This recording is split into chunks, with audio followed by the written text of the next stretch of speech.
மட்டும் மீட்க வந்தீங்க போன முறை நமக்கு அப்படி நடந்த சரிதானே. நாடு மிகவும் ஒரு இக்கட்டான ஒரு காலநிலை சூழ்நிலையிலே இருந்து கொண்டிருக்கிறது. அது என்ன சூழ்நிலை என்று உங்கள் எல்லோருக்கும் தெரியும். இப்போது நமது நாட்டிலே புயல் ஒன்று வருமா? இந்த புயலானது தற்போது வங்களா விரிகுடா பகுதியை நோக்கி நகர்கிறது. ஆனால் அது மெதுவாக நகர்கிறது. மெதுவாக நகர்தல் என்பது மிக அதிகமாக பாதிப்பை தரக்கூடியதாக இருக்கும் என்று வானிலை அவதான நிலையத்தினுடைய மிக பெரும் வல்லுநர்கள் தற்போது எதிர்வு கூறியிருக்கிறார்கள். உண்மையில் அது வேகமாக நகருகின்ற போது ஏதாவது ஒரு பிரதேசத்தை அது கடந்து செல்கின்ற போது ஏற்படுகின்ற பாதிப்பை விட அது மெதுவாக நகருகின்ற போது ஏற்படுகின்ற பாதிப்புகள் அதிகம் என்று சொல்லப்படுகின்றது.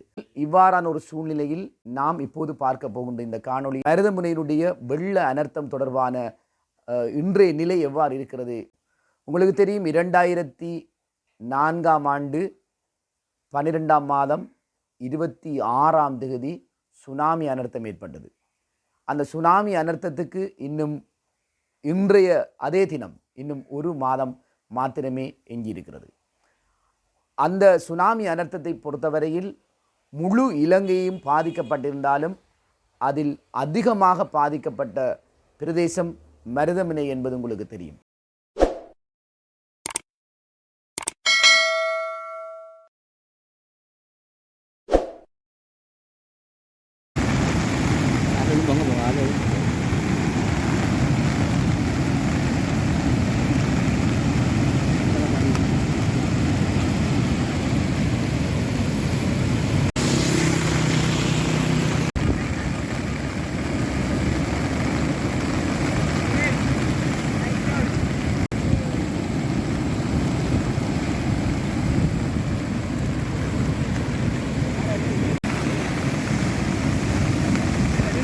மருதமுனை மேட்டுவட்டை பிரதேசத்தில் இருக்கின்ற 65 மீட்டர் வீட்டு திட்டம், பிரான்ஸ் சிட்டி வீட்டு திட்டம், இஸ்லாம் நகர் வீட்டு திட்டம் இருக்கின்றோம். இந்த பிரதேசத்தில் இருக்கின்ற வீதிகள் அனைத்தும் முற்றாக பாதிப்படைத்திருக்கின்றன. போக்குவரத்து முழுமையாக பாதிக்கப்பட்டிருக்கிறது. இந்த பிரதேசத்தில் இருக்கின்ற வீடுகளில் அரை மட்டத்துக்கு மேலாக நீர் நிரம்பி இருக்கின்றன. சில பிரதேசங்களில் முழுமையாக நீர் அந்த பிரதேசங்களை காவு கொண்டிருக்கின்ற ஒரு அபாயகரமான துக்ககரமான ஒரு சூழ்நிலையிலே தான் நாம் இப்போது இருந்து கொண்டிருக்கின்றோம். குறிப்பாக சக்காத் நகரத்திலிருந்து மக்கள் முழுமையாக வெளியேறி இன்று அவர்களில் பெரும்பாலானவர்கள் மருதமுனை அல்மனார் மத்திய கல்லூரி பெண்கள் பிரிவினுடைய இடைத்தங்கல் முகாமிலே அவர்கள் அங்கே தங்க வைக்கப்பட்டிருக்கிறார்கள். கிராம சேவர் ஊடாக கிடைத்த தகவலின் அடிப்படையில் 65 குடும்பங்களைச் சேர்ந்த 265 பேர் வரையும் இதுவரையிலே இந்த இடைத்தங்கல் முகாமிலே அவர்கள் தங்க வைக்கப்பட்டிருக்கிறார்கள். அவர்களுடைய வீடுகள் முழுமையாக பாதிக்கப்பட்டிருக்கிறது. உடைமைகள் பாதிக்கப்பட்டிருக்கின்றன. அவர்கள் இன்று ஒரு நிற்கதியான நிலையிலே இன்று இடைத்தங்கல் முகாமிலே இருந்து கொண்டிருக்கிறார்கள். அவர்களுக்கான பகல் உணவு தனவந்தர்களின் ஊடாக வழங்கப்பட்டிருக்கிறது. நாளைய உணவுகளுக்கான ஏற்பாடுகள் செய்யப்பட்டிருக்கின்றன. இப்போது நாம் உங்களிடம் விடுக்கின்ற வேண்டுகோளானது என்னவென்றால், தொடர்ச்சியாக இந்த நிலையிலிருந்து மக்கள் மீள வேண்டும். இருந்தாலும் அவர்கள் தங்களுடைய இருப்பிடங்களுக்கு போகின்ற அந்த காலங்கள் வரை அல்லது வேறு அவர்களுக்கு ஏதாவது விடயங்களை செய்து கொடுக்கும் வரை இந்த காணொளியை பார்த்து கொண்டிருக்கின்ற நமது ஊரை சேர்ந்தவர்கள், நமது ஊரிலே வெளியிலே வாழுகின்ற புலம்பெயர்ந்த நாடுகளிலே வாழுகின்றவர்கள், அதே போன்று மத்திய கிழக்கு நாடுகளிலே வாழுகின்ற தனவந்தர்கள் நிச்சயம் அவர்களுக்கு இப்போதும் உதவி கொண்டிருக்கின்றார்கள். தொடர்ந்தும் அவர்களுக்கு உதவுவீர்கள் என்று நாங்கள் எதிர்பார்க்கின்றோம்.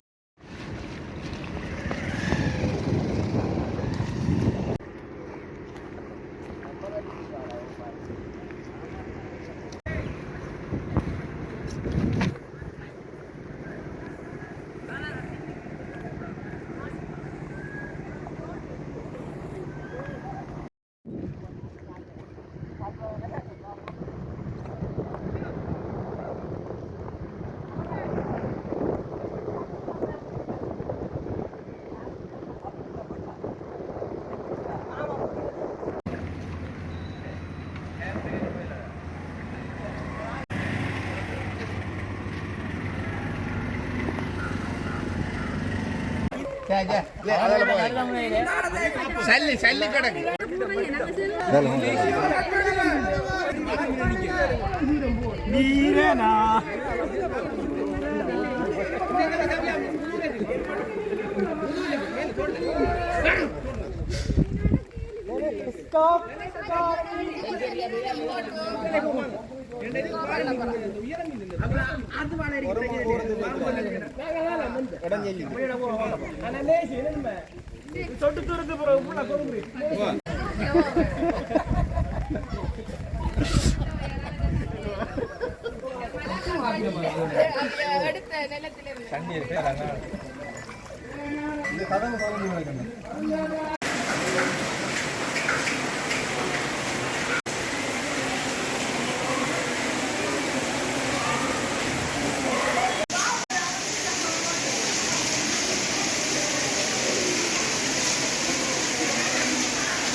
என்னது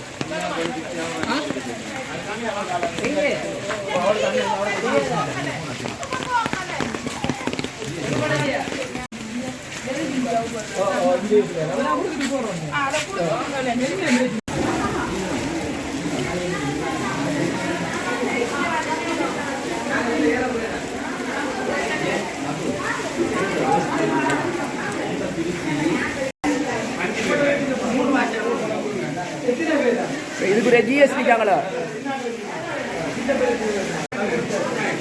இவங்களுக்கு ஜிஎஸ்ஆர் வீடியோ எத்தனை பேர் ஆக்கலீங்க குடும்பம் எடுத்து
போட்டாத்தான் இது உரையும். இங்கே மோட்டு மரம் வெட்டினா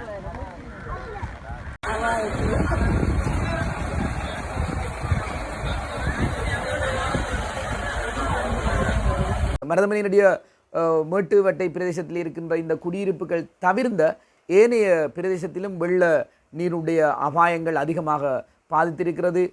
மருதமனை மஷூர்மான்லா வீதி அந்த பிரதேசத்தில் இருக்கின்ற குடியிருப்புகளில் அதிகமாக பாதிப்புகள் ஏற்பட்டிருக்கின்றன. அக்பர் கிராமம், அதேபோன்று மக்பூலியாபுரம், ஏனைய மருதமனையினுடைய மத்திய பிரதேசங்கள் என்று நாங்கள் இந்த இடத்திலே பாதிப்பு இல்லை என்று சொல்ல முடியாத அளவுக்கு முழு மருதமனையும் இன்றைய தினம் இந்த வெள்ள நீரினால் காவு கொள்ளப்பட்டிருக்கிறது.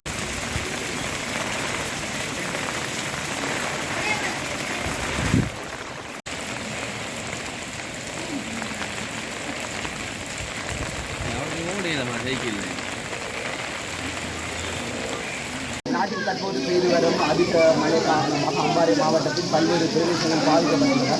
அந்த வகையில் மருதமனையை பொறுத்தவரை மருதமனையினுடைய வீட்டு திட்டங்கள் குறிப்பாக 65 மீட்டர் நளிபுரம், பிளான் சிட்டி, சட்டார் நகரம் ஆகிய நகரங்கள் உட்பட மருதமனையுடைய தாழ்ந்த பகுதிகள் நீர் மூழ்கின்றன. அதேபோன்று அந்த வீட்டுகளில் சேர்ந்த மக்கள் அதிகமான வெள்ளப்பெருக்கு காரணமாக இப்போது வெளியேறிய மக்கள் மருதமனை அல்மரார் மத்திய கல்லூரியில் பெண்கள் பிரிவிலே தங்க வைக்கப்பட்டிருக்கிறார்கள். அவர்களுக்கான சமைத்த உணவுகள் வழங்கப்படும்.